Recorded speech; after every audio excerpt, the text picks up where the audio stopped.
Apa sih makna pilar dalam konteks pendidikan sebagai dasar atau tiang penguat sistem pendidikan? Dalam konteks pendidikan, istilah pilar dimaknai sebagai dasar, landasan, atau tiang penyangga yang menjadi fondasi utama dalam membangun dan menjalankan sistem pendidikan.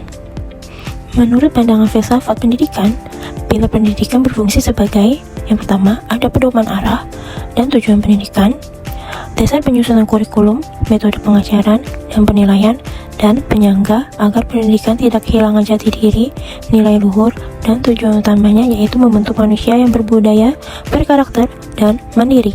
Pilar pendidikan bukan sekedar aturan teknis, melainkan nilai-nilai fundamental yang menjadi jiwa dari seluruh proses pendidikan. Yang kedua, ada prinsip dasar pendidikan menurut Ki Hajar Dewantara, yaitu Ing Ngarso Tulodo, Ing Madya Mangkarso, Tutwuri Handayani. Di sini, kalian tahu Ki Hajar Dewantara? Ki Hajar Dewantara adalah Bapak Pendidikan Nasional Indonesia yang merumuskan 3 prinsip utama yang menjadi pilar filosofis pendidikan nasional yang dikenal dengan semboyan Ing Ngarso Tulodo, Ing Madya Mangkarso, Tutwuri Handayani. Berikut penjelasan secara mendalam. Yang pertama ada Ing Ngarso Tulodo, yang artinya di depan memberi teladan atau contoh.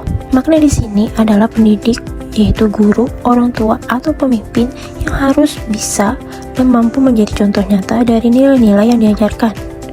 Dari sikap, perilaku, dan tindakan pendidik adalah sumber pembelajaran utama bagi peserta didik. Yang kedua ada Ing Madya Mangkarso, yang artinya di tengah membangun kemauan atau inisiatif.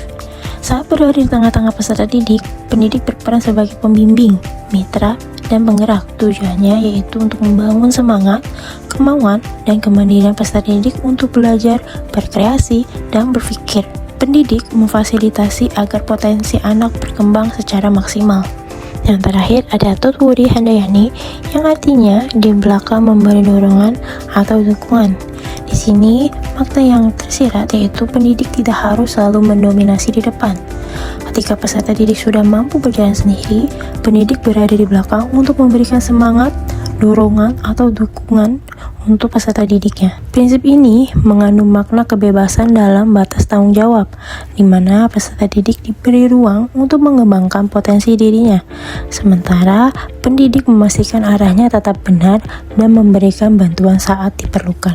Jadi, secara keseluruhan, ketiga prinsip ini membentuk satu kesatuan sistem pendidikan yang berpusat pada pengembangan manusia, dari pemberian contoh, pembentukan kemauan, hingga pemberian dukungan kemandirian untuk peserta didiknya. Yang ketiga, ada analisis relevansi dan tantangan penerapan prinsip terhadap dalam era digital. Di era teknologi dan informasi saat ini, prinsip Ki Hajar Dewantara tetap sangat relevan. Namun, bentuk penerapannya mengalami perubahan dan menghadapi tantangan baru. Berikut analisisnya. Yang pertama, dari prinsip Ing Ngarso Tulodo di ruang digital, keadaan kini tidak hanya terjadi di ruang kelas fisik, tetapi juga di ruang maya. Guru dan pendidik harus mampu menjadi teladan dalam penggunaan teknologi. Bagaimana mencari informasi yang benar, berkomunikasi dengan sopan, dan bertindak etis di media sosial. Yang kedua ada Ing Madya Mangkarso. Ini di dalam pembelajaran daring. Prinsip ini menjadi kunci keberhasilan pembelajaran daring karena jarak fisik terpisah. Peran pendidik berubah menjadi fasilitator yang membangun kemauan belajar. Di sini, guru juga tidak lagi sekedar menyampaikan materi, tetapi harus merancang kegiatan yang menarik agar untuk bisa memancing rasa ingin tahu dan mengajak peserta didik untuk aktif berdiskusi lewat platform digital. Yang ketiga, ada Tutwuri Handayani. Di sini untuk pengembangan karakter, di mana di era digital, anak-anak sangat lekat dengan dunia maya.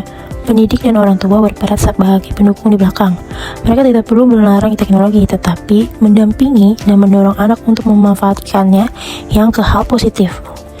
Yang terakhir di sini ada refleksi singkat tentang bagaimana sih pilar tersebut dapat menjawab persoalan pendidikan nasional saat ini. Masalah utama pendidikan nasional saat ini tidak hanya soal rendahnya kemampuan akademik, tetapi juga krisis karakter karena menghadapi perubahan teknologi dan hilangnya jati diri budaya. Jika kita merenungkan kembali pilar pendidikan Ki Hajar Dewantara, ketiga prinsip ini adalah jawaban yang paling tepat, yaitu Ing Ngarso Tulodo menjawab masalah krisis moral dan etika di mana pendidik dimulai dari keteladanan nyata. Ingmadia Bangkarso menjawab masalah pembelajaran yang pasif atau membosankan dengan mengubah menjadi pembelajaran membangun kemauan dan kreativitas yang dibutuhkan di era digital sekarang. Yang terakhir ada Tuturi Handayani, di mana kebutuhan akan generasi yang mandiri, berani berinovasi, namun tetap berpegang pada nilai dan bimbingan yang benar. Pilar-pilar ini membuktikan bahwa teknologi hanyalah alat, namun jiwa pendidikan tetaplah manusia dan nilai-nilai kemanusiaan. Di tengah kemajuan zaman, kembali ke prinsip dasar pendidikan nasional adalah cara terbaik untuk memperbaiki memajukan sistem pendidikan Indonesia agar tetap relevan, bermutu, dan berkarakter.